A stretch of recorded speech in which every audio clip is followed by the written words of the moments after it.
Hi, friends. How are you doing? This is Dr. Annette here, and I am excited to share with you a Teacher Talk Tuesday. What I'm doing is every Tuesday on Zoom, I am providing some great, valuable information to support teachers, public, private, and homeschool educators in the work that they do in the classroom with students every single day. And during today, and the next several Teacher Talk Tuesdays, what I'm going to do is to share with you what I have learned that's brought me success in getting my students to write. And the students, they turned into avid writers. They're authors, and I'm excited to see that growth. So without any further ado, let's go ahead and get started. All right, so this here is our professional content series, and our focus is overcoming writer's block. During this month, we're going to be focusing on 4 different success criteria. Today's session, we're going to look at why students experience writer's block, and I'm going to share with you some initial strategies to support those writers. The next session you don't want to miss, we're going to again learn from the experts. We're going to use model text to unblock writer's block. Then the third session, we're going to learn about differentiating with multiple intelligences to unlock writer's block. So you're going to develop differentiating lessons. And finally, the last session, we're going to look at priming the brain for writing and the next steps for those writers. All right, so you might be wondering, who am I? My name is Dr. Annette Durbin. I am a longtime educator. I have 30 plus years of experience in early childhood and elementary education. My current position is an English language teacher with my school district. I am also a National Board Certified Teacher since 2005. I have a doctorate in education, administrative leadership with a focus on teaching and learning, and a technology route. I'm also an Alaska State Writing Consortium teacher consultant, and I've been doing that since 2006. And what I do is I provide professional development and resources for educators in the realm of writing for districts around the state.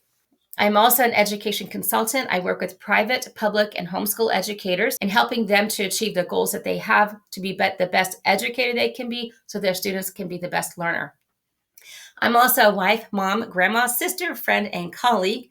I enjoy family, travel, outdoors, crafts, music, game nights, and I am a digital content creator. I create courses and resources to support educators. So that's a little bit about me. Today's Teacher Talk Tuesday, we're going to focus on session 1, why students experience writer's block. We're going to look at some initial strategies to support writers. So by the end of this session, you will have 2 strategies that you can use to support those students in your classroom between now and the time that we meet next. All right, why is writing a challenge for students? One reason that writing is a challenge is because the students, they are not certain of the process of doing it. If you think about when they were younger, they would pick up a crayon, they would pick up a pencil, they would start writing something, they would model what the adults modeled around them. And people were in awe. People were amazed at what they wrote. They did such a great job. And so whenever the children are writing, whatever they put on paper was fabulous. And so now that they're in school, when they put something on paper, it's not always fabulous. Someone's going to tell them that what they wrote is not correct, or they're going to have check marks or things written on their work that lets them know that there's an error.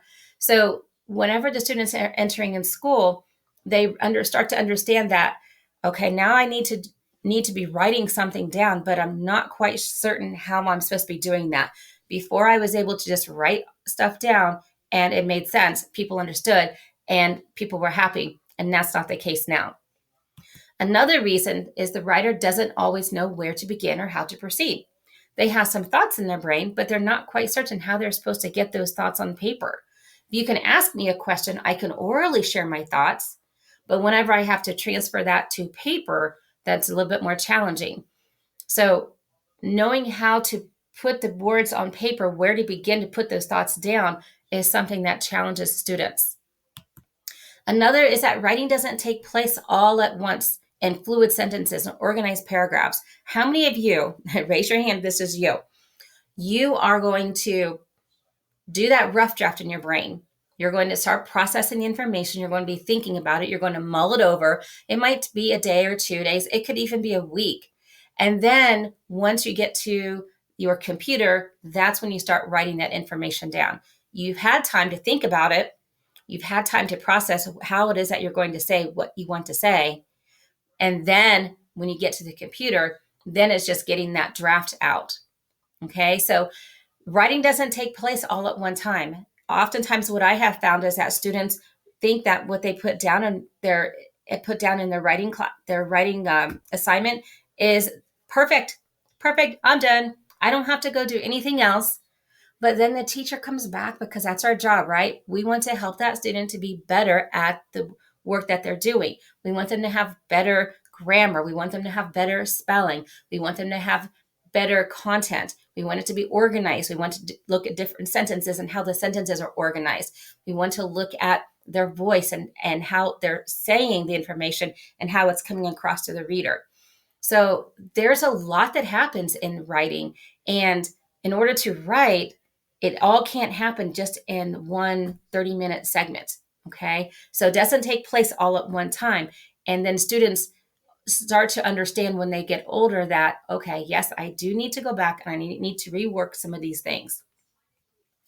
And then finally, the more complex the subject, the more unpredictable the journey. How many of you have started writing and then you get some thoughts down and then you erase it all? Right? So you start that process and you're like, no, this isn't what I'm supposed to be saying. This isn't how I want it to come across. So you start over. I've done that several times. Sometimes you see those people just take that paper and they crunch it up, and then they toss it right into the garbage can. I'm done. Well, these are some of the challenges that are preventing the students from writing. Not certain of the process of doing it, not certain where to begin and what do I do once I start. Knowing that when I write something, it's going to take me some time to get my thoughts down. And I keep looking at that clock and I know recess is coming up and I have to turn something in. I just don't know what to do. So these are lots and lots of challenges for students to overcome. And the easiest thing for them to do is to sit there with a pencil and a paper and to stare at the paper and either doodle or just think, I'm not going to write anything. I don't know. I don't know what to write about. I don't have anything to write about. Now, these are just some of the reasons that students have writer's block. What are some other challenges that you have come across as you've been working with students? Have you seen some of the same challenges? Maybe the students feel that they are not a good writer. Maybe someone told them that they're not a good writer. There are many other challenges besides those that I have shared. And if you can find out what that exact struggle is for that student, what's causing them, what experiences they have had in the past that's preventing them to move forward, then that's going to be your ticket for success. These are just some challenges that most students will experience, but not, as we know, not every single student is the same. Why is teaching writing a challenge for teachers? Have you ever thought that maybe the challenge for the student doesn't have a whole lot to do with the student, but maybe it's the teachers? So some of the challenges that teachers face, students have varying strengths, weaknesses, forms, and focus. How am I supposed to meet the needs of all these students? Whether I'm homeschooling and I have 4 students in front of me, they're all different grade levels. How am I supposed to do writing with each of them? Because it's going to take a long time to do 4 individual lessons. How am I supposed to meet the needs of each student? If I'm teaching a class of 25 students, 35 students, every single student has different strengths, different weaknesses in writing. There's different genres, there's different focus, there's different audiences. How am I supposed to teach each of those students? I can't do 25 lessons. Another challenge, teachers have diverse learner needs to recognize and address to meet varied instructional needs. So even those students that have varying strengths and weaknesses, each of them have a different intelligence, multiple intelligence, right? Each of them have a different way of learning that is going to help them to communicate that information. How are we as teachers supposed to meet every single student's needs? Some students are new to America. Perhaps they have different languages that they speak. Some students come from families where they don't do any writing. There has not been a person to model writing for them. Each of these areas are going to have an impact on the students and their success that they feel for themselves. But the teacher also is going to have that challenge. Writing proficiency, the importance, the value, it all varies from school to school, from classroom to classroom, from grade level to grade level, from family to family. I don't know how many conferences I've had with parents, and the parents will say, I wasn't a good writer, so I can't expect Joey to be a good writer. That's a challenge that teachers have. Okay. So teachers need to overcome that challenge when talking with parents. Teachers have self-doubt in their own writing. How many of you, raise your hand, love to write? How many of you journal daily? I know for me, I really enjoy learning. I love reading material, but do I have time to sit down every single day to journal, to write? And then you know what? What if someone finds my journal? I don't want anybody else to be reading what I have written down. Okay. So not only do teachers have challenges instructionally and how they're going to meet the needs of all the students, but also teachers have their own personal, their self-doubt as well.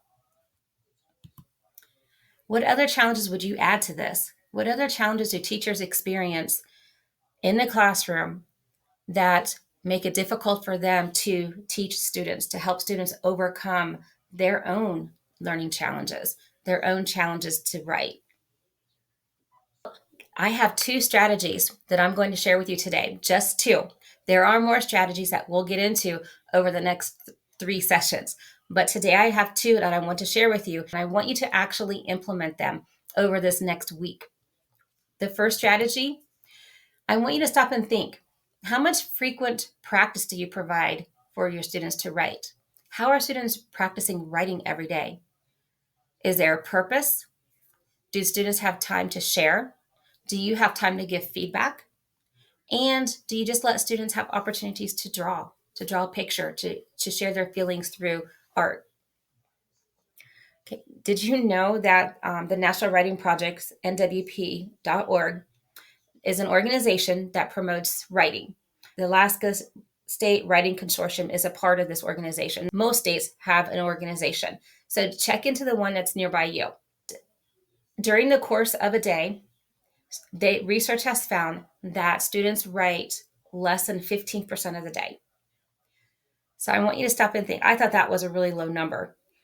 But whenever I stop to think about what the students are doing, whenever they're in reading class, how much time do they have to write about what they're reading? Not that they are answering questions, right? Answering questions is fine, but how much time do they have to actually process what they've been reading and to write those thoughts down? How about math class? Is there an opportunity in most math classes for the student to write what they learned about and then some questions that they have that they might need clarified? Not step by step, but some of that reflective critical thinking. The same with science and social studies. How much time do students have to sit and write? How much time do students have just to sit and write whatever it is that they want to write about? Then do students have opportunity to share what they've been writing? Do they get feedback from their peers as well as their teacher? And how much time do students have just to sit and relax and draw a picture? Because those pictures, as we'll learn later, can be turned into stories that students write about or things that students can write. In the book, Because Writing Matters, the National Writing Project, teachers not only need to have students write more, they must also give students a rich and diverse array of writing experiences. All right, second strategy. I want you to use some I notice statements. I want you to make some I notice statements throughout the day with your students and children. Joey, I noticed that you're playing nicely. Wow, Sarah, I see that you're making a list. What is your list about? I see, Carol, you are reading quietly. What are you reading about? So whenever you notice I statements, that helps you to build a relationship with the students. That what the teacher's thoughts are about the student's success is the most important component or element, indicator, something that is going to make a difference for that student. If the students think that you don't think that they can be successful, they won't. So using I notice statements helps to build that relationship with the student, and it helps them to see that, oh, you are noticing me, I'm building relationship, and I'm going to trust you. And because I trust you, teacher, student says, okay, I will try and write. So when the student believes a caring adult, teacher, parent knows without a doubt the student can be successful, the student gains confidence in oneself. Success criteria: why students experience writer's block, and I shared with you 2 initial strategies to support those writers. Remember, provide frequent practice. So over this next week, I want you to give your students lots of time to practice writing. And I want you to give those I notice statements. Build that relationship, help build that trust, let the student know that they are a valued member of your classroom, of your family, and that you are there to support them. All right, next week we're going to take a look at session 2, and we're going to learn from the experts with model text. So I will demonstrate some model lessons that you can actually do with your students to help them as they are developing their writing skills as authors. All right, if you are not following me on social media, please take a moment to see where I'm at on all of the major social media channels. Also, you can contact me with any questions, and my email is there. And then if you have questions that you'd like answered now, join us in the Zoom room after class for some Q&A. And thank you. Did you find some value in this professional content series? I hope you did. If you did, there may be another friend or a colleague or a parent who will too. So please share and invite them to learn more about this resource. All right, my friends, that's all I have for you today. If you are joining us in the Zoom room, then I'll be there in just a moment, and let's get those questions answered. Have a great day. Bye.